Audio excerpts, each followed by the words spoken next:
Assalamualaikum warahmatullahi wabarakatuh. Salam rahayu dan salam sejahtera untuk kita semua.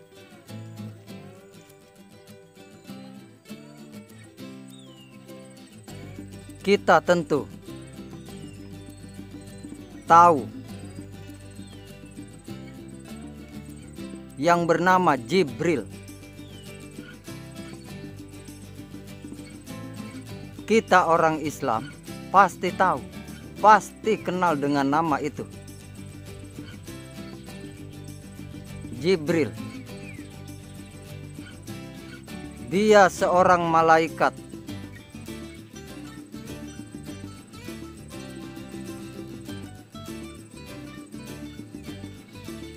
Pengantar wahyu.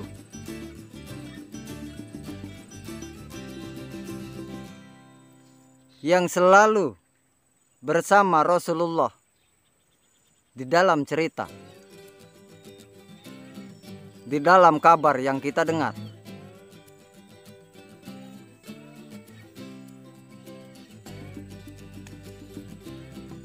Dia sosok makhluk yang sangat patuh.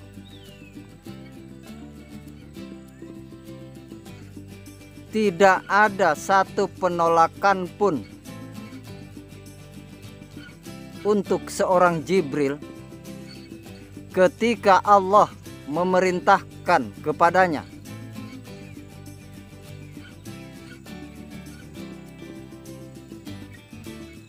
Ketika dia disuruh sujud selama 3000 tahun di dalam cerita, dia melakukannya dengan ikhlas.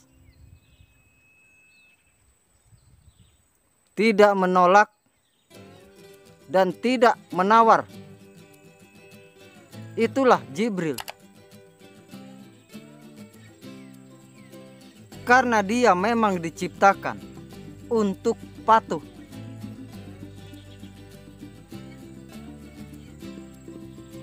Sifatnya itu tidak ada yang lain selain ia, selain patuh.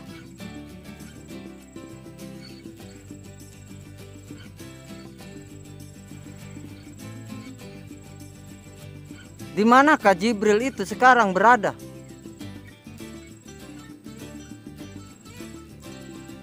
Saya ingin bersudut pandang yang berbeda dengan yang sudah ada. Tapi bukan berarti ini akan menggesek atau menggosok yang sudah ada. Ini hanya referensi. Ini hanya sudut pandang saya. Dan saya bertanggung jawab kepada sudut pandang saya sendiri. Saya ini orang merdeka. Orang yang ingin merdeka, mendekati merdeka, atau saya sudah merdeka.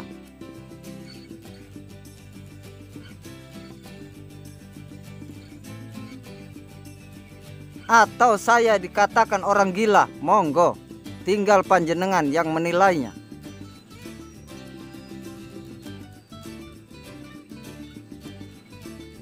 Saya tidak akan pernah menolak penilaian panjenengan tentang saya. Monggo, apapun penilaian panjenengan tentang saya.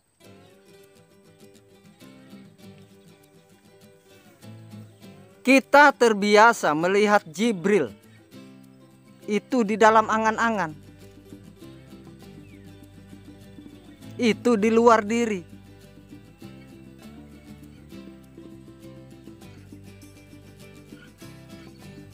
Salah?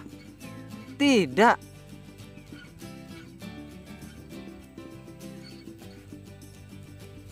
Karena itu petunjuknya.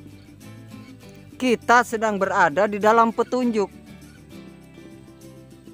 Dan kita terus-menerus berada di dalam petunjuk.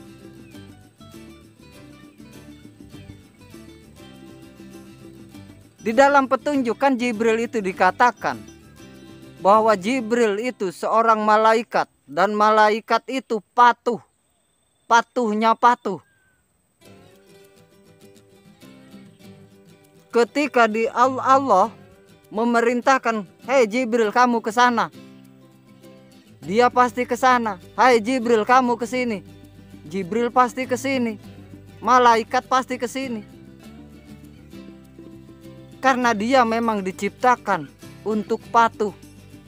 Tidak ada yang lain selain patuh.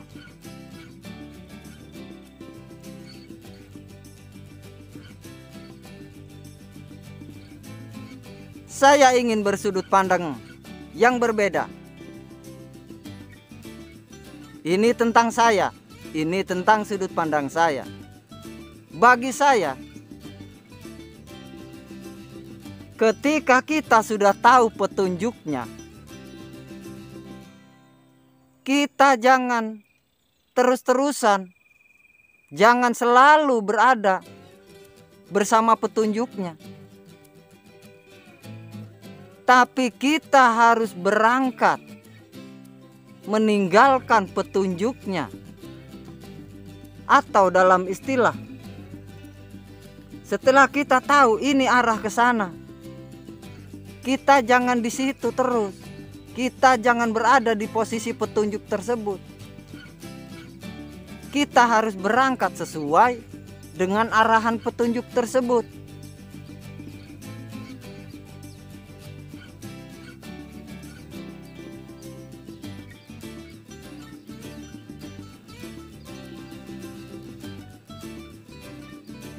Di situ disebutkan bahwa Jibril itu patuh. Nah,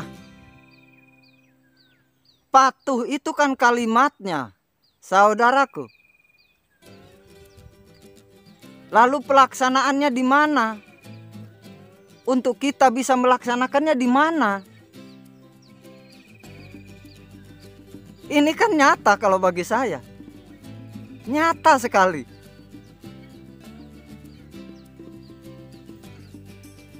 Bagaimana tidak? Lah orang kita tinggal menyatakan, tinggal mewujudkan. Setelah kita tahu bacaannya, kita tinggal mewujudkan, saudaraku. Apa? Bahwa malaikat itu adalah sosok yang patuh, makhluk yang sangat patuh kepada Allah. Mari kita lihat ke dalam. Jangan selalu kita bawa keluar, mari kita bawa ke dalam. Wujudmu adalah wujudku, kata Allah, dan hidupmu adalah hidupku. Dari sini, semua bermula dari situ. Ketika kita sadar akan hal itu, bahkan bisa menyadari akan hal itu, gamblang saudaraku. Semuanya itu gamblang. Kita tinggal mewujudkan apapun yang kita dengar, apapun yang kita tahu, apapun yang kita hafalkan di dalam kitab suci kita masing-masing, dengan versi dan bahasa kita masing-masing. Tentu versi Islam akan berbeda dengan versi Nasrani. Nasrani akan berbeda dengan saudara Hindu dan Buddha. Tapi pada intinya sama, saudaraku. Sama. Jangan ragu di mana posisi kita berada sekarang. Hanya versi dan bahasanya saja yang berbeda. Jadi ketika Jibril itu adalah seorang malaikat yang patuh, lah, kita tinggal mewujudkannya. Mewujudkannya dengan apa? Kita tinggal patuh. Patuh kepada hidup.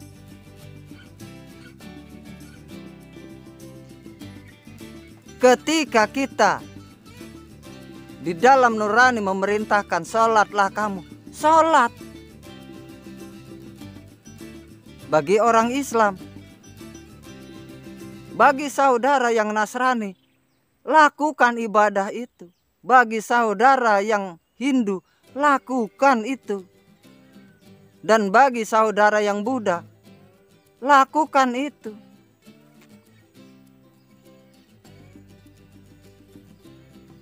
Dengan satu syarat, jangan pamrih. Itulah yang menurut saya ikhlas. Lawang kita bilang ikhlas, tapi kok minta ini dan minta itu.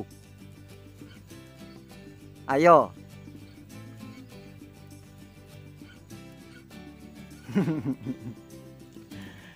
Iya kan? Tapi itu pun tidak salah, saudara. Karena saudaraku taunya di situ. Padahal ketika saudara meneruskan perjalanan, teruskan perjalanan, tidak akan terlena di situ.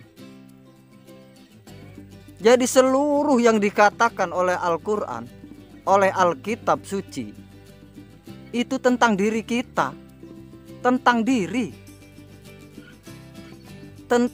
dan yang bersama diri.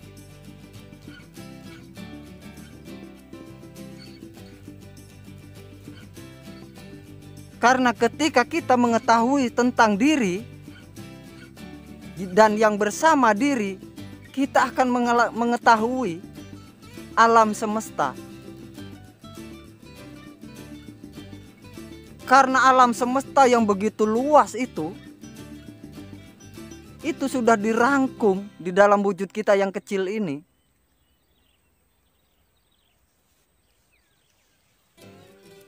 Berarti di sini sama, saudaraku. Sama.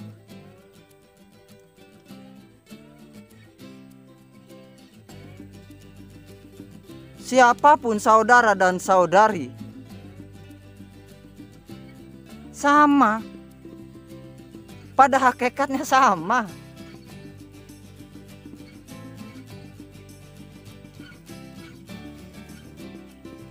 Kita itu hanya tinggal mewujudkan apa yang kita hafalkan selama ini. Kalau kita sudah hafal, sudah kita tinggal wujudkan saja.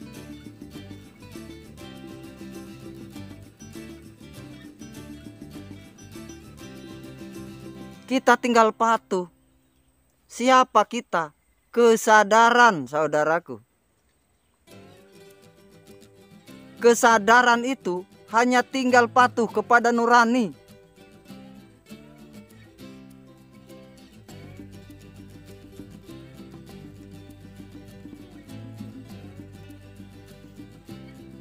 Kita tidak akan bisa pamrih, saudaraku.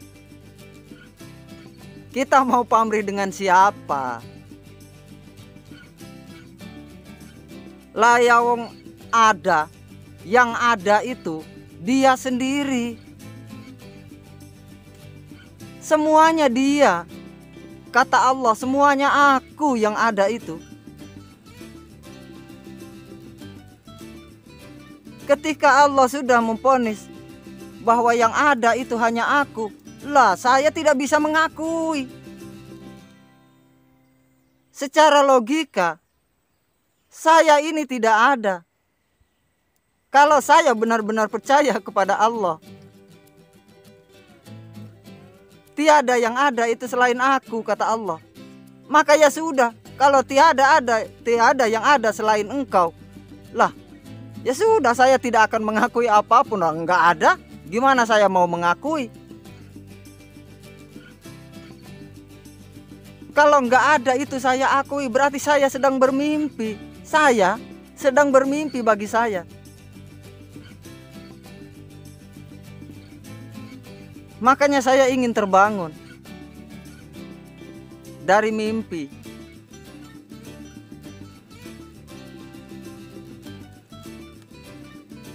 Pada hakikatnya, ketika tiada yang ada selain Allah, maka yang kita hafalkan,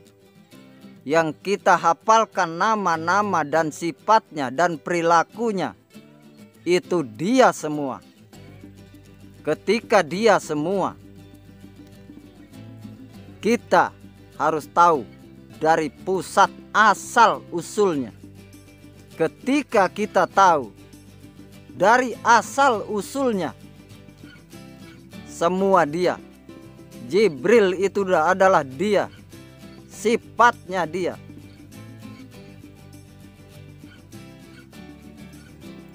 Dia siapa? Dia yang kita ketahui.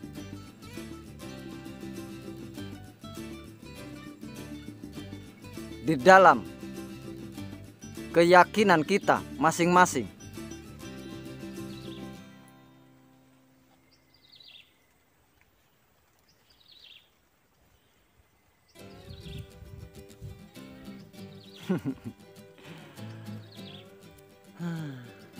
Terima kasih ya Rob.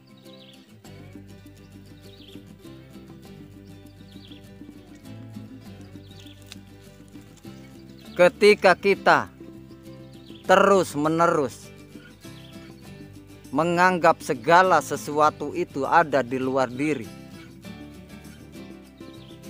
semuanya ada di luar diri,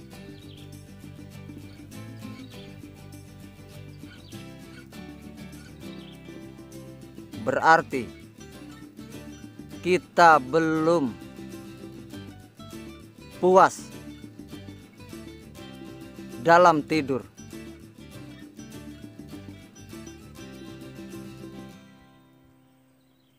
Belum puas dalam bermimpi.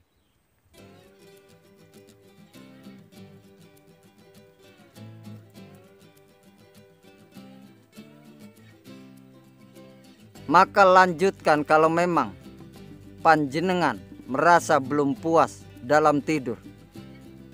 Sampai panjenengan benar-benar puas dan capek dalam tidur.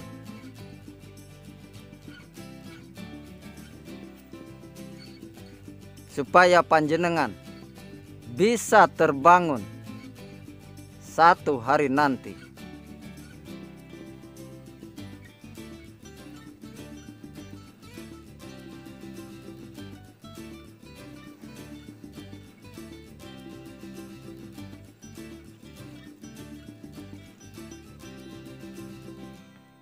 Karena ketika kita tahu hakikat yang sebenar-benarnya, tidak ada perbedaan. Semua kita itu diperintahkan. Ayat yang kita baca itu menuju kepada diri. Menuju kepada diri. Setelah menuju kepada diri dan kita tahu diri. Diri kita yang mana? Diri kita yang sebenarnya itu yang mana? Ketika kita bisa tenggelam ke dalam diri, kita akan menemukan yang di luar.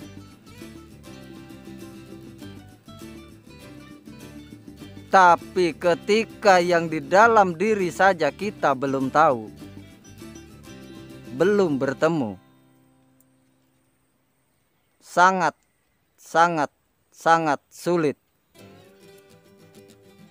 untuk bisa bertemu dengan yang di luar.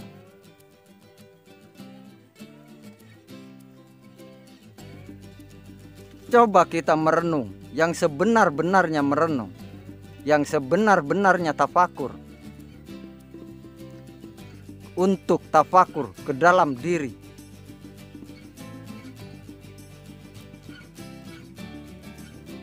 Saya bisa pastikan ketika panjenengan sadar, panjenengan tidak akan bisa menemukan diri panjenengan yang selama ini panjenengan akui terus. Saya berani pastikan ketika panjenengan sadar akan hakikat jati diri panjenengan, Saya berani jamin, panjenengan tidak akan bisa menemukan diri panjenengan yang selalu diakui itu.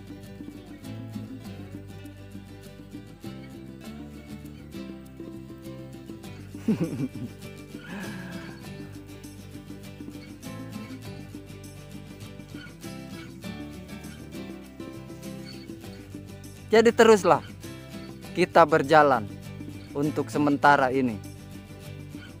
Habiskan dalam kita mencari sampai mentok. Di mana mentoknya? Pencarian kita bagi diri saya, mentoknya akan ada di kesadaran murni. Bagi saya, ketika kita berada di kesadaran murni, disitulah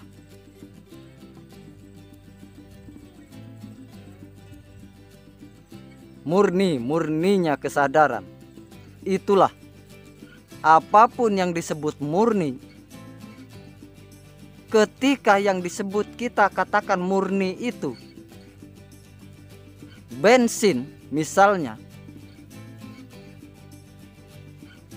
itu tidak mau tercampuri oleh air, tercampuri oleh selain bensin itu sendiri, sesama minyak sekalipun. Di situ ada minyak tanah, ada bensol, ada solar, atau ada yang lainnya. Dia tidak bisa. Ketika minyak bensin itu tercampur dengan minyak tanah, bukankah ini tidak murni? Inilah gambaran murni.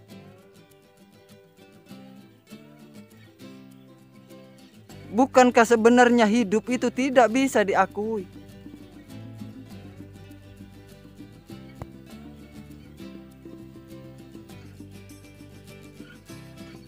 Belum tentu kita bisa mengakui itu aku hamba. Tidak bisa. Dan untuk sampai di titik kesadaran murni, ini tentang saya, yang saya ketahui, itu kita harus sadar terlebih dahulu. Sadar akan diri yang sejatinya diri. Setelah kita sadar akan diri, mencari ke dalam diri, tidak keluar diri. Setelah kita mencari ke kedalaman diri, kita akan sadar diri.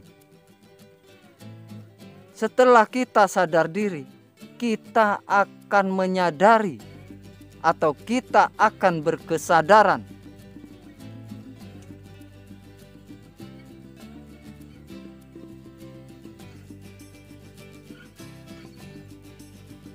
Apapun cara kita, apapun,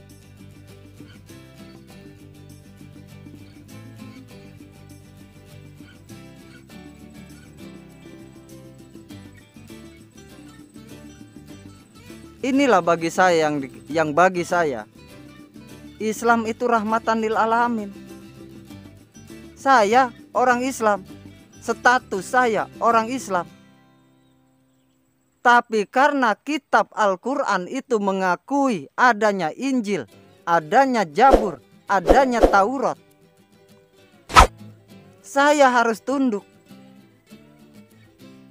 kepada apa yang dikatakan Al-Quran, yang saya anggap kitab suci saya. Prakteknya apa? Prakteknya saya tidak akan mengkafirkan saudara yang Nasrani. Dan saya tidak akan mengkafirkan saudara yang Hindu. Dan saya tidak akan mengkafirkan saudara yang Buddha. Dan saudara-saudariku yang lain, yang Konghucu, yang apapun. Tidak. Bagi diri saya tidak akan mengkafirkan panjenengan. Karena bagi saya, kafir itu pembatas diri saya. Kafir itu kafaro, pembatas. Pembatas apa yang hanya menggunakan akal, dan akal dengan Dat Maha Suci tidak akan bisa sampai akal kita untuk bisa menjangkau Dat Maha Suci. Karena kita harus sadar, karena akal ini hamba tidak akan bisa menjangkau Dat Maha Suci. Karena akal itu anasir, karena anasir itu saudara kita yang 4.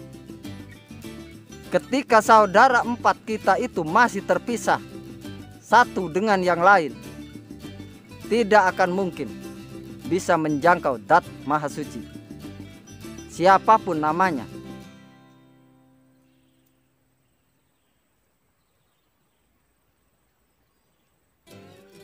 Hanya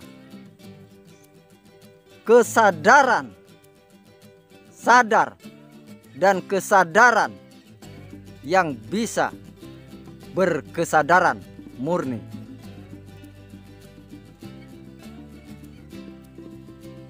Ketika masih memakai akal, dalam sudut pandang saya, ini dalam sudut pandang saya, tentang pengalaman saya dan tentang saya, dan khusus buat saya, siapa tahu ada kebenaran buat panjenengan. Ketika kita beribadah, dan ibadah itu bukannya untuk menjangkau Dat Maha Suci, yang kita sebut Tuhan. Ketika masih memakai akal, ketika masih memakai angan-angan, ego, pamrih, dan arogan, dalam sudut pandang saya, mustahil bisa sampai. Ini berdasarkan pengalaman saya.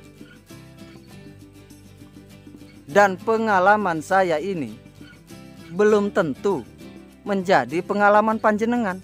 Iya kan? Jadi kalau tidak ada kesamaan, ya sudah, abaikan saja. Tidak usah diperdebatkan. Ini yakin saya kok. Ini iman saya kok. Saya kan hanya bersudut pandang, dan itu pun tentang sudut pandang saya. Jadi saya tidak ada maksudan untuk menggesek dan menggosok keluar diri saya. Kalau tidak ada kesamaan, ya abaikan saja. Selesai.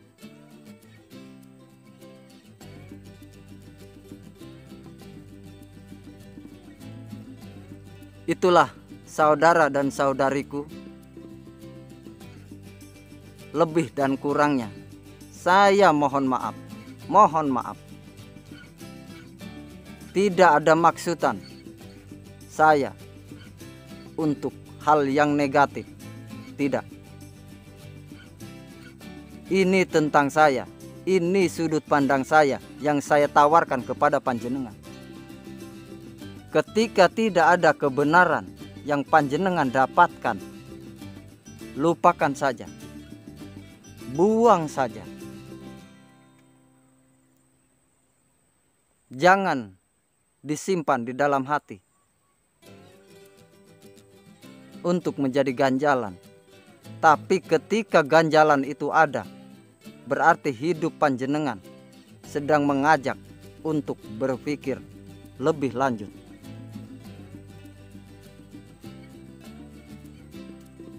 Terima kasih saudaraku.